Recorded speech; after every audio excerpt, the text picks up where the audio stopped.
This is our crew here. We got Flynn and we got Dustin right there behind the camera, and then I'm Brendan.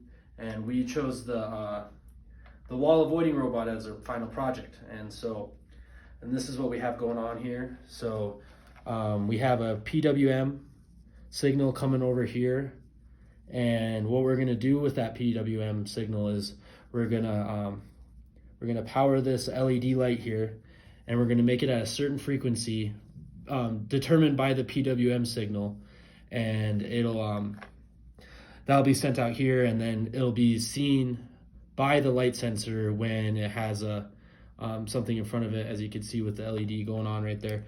And then right here, our signal wasn't strong enough at first, like it didn't provide enough brightness out of the LED, so we added a transistor to amplify the circuit. And as you can see, this is a transistor right here.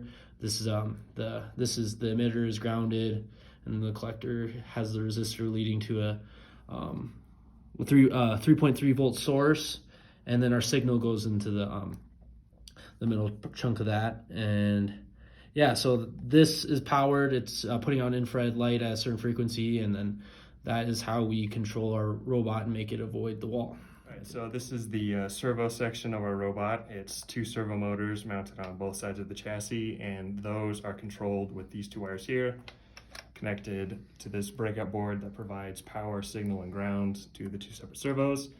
And those are controlled with a PWM duty cycle. This one here is set to 1 millisecond, which rotates it counterclockwise this direction.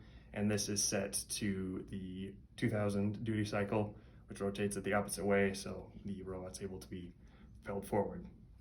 Whenever you're ready.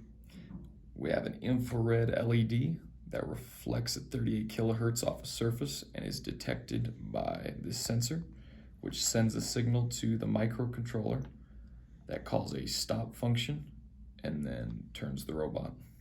Okay, so this is just a demonstration of our robot, moving around, avoiding the walls. So currently we have it powered here off of some AA's located on the bottom of the chassis. And we have a infinite polling loop set up to this button here. So once it's pressed, that activates the robot to drive. So the infrared LED sends out a 38 kilohertz sensor or signal for the sensor. Once it gets close enough to a wall that light is reflected into the sensor, calls a stop function, which then calls a turn function, turns it approximately 90 degrees, and then continues forward. And that'll just continue to loop until it encounters another wall.